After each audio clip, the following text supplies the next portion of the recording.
Bonjour, dans cette capsule, nous allons définir le travail d'une force et le théorème de l'énergie cinétique.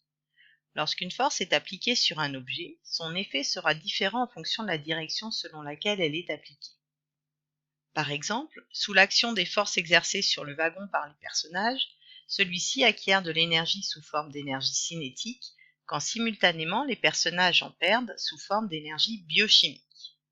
Ce transfert d'énergie est assuré par les forces exercées par les personnages exerçant un travail mécanique.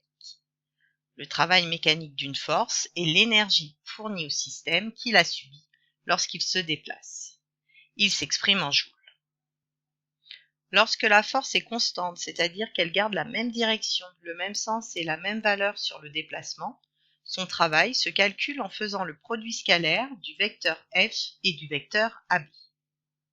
Le produit scalaire se calcule en faisant le produit de la valeur de la force fois la distance AB fois le cosinus de l'angle entre la direction de la force et du déplacement.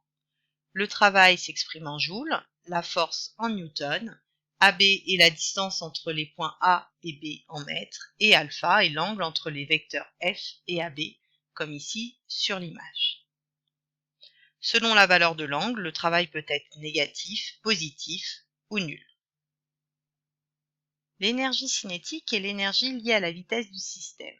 Elle se calcule par la relation EC est égale à 1/2 de mv carré, où m est la masse du système en kilogrammes et v la vitesse en mètres par seconde.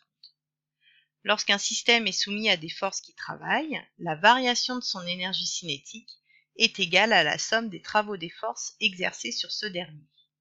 C'est le théorème de l'énergie cinétique.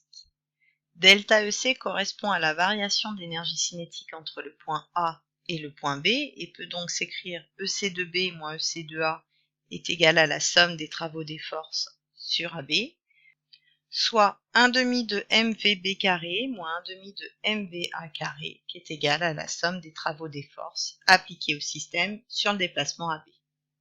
Que devez-vous retenir de cette capsule ? Tout d'abord, la formule permettant de calculer le travail d'une force constante, soit WAB de F égale à F scalaire AB, qui est égal à F fois AB fois cos alpha, où alpha est l'angle entre les deux vecteurs F et AB. Puis le théorème de l'énergie cinétique, qui permet de déterminer une vitesse connaissant les forces appliquées à un système, ou de déterminer la valeur d'une force connaissant les vitesses du système en deux points A et B. À bientôt pour une nouvelle capsule.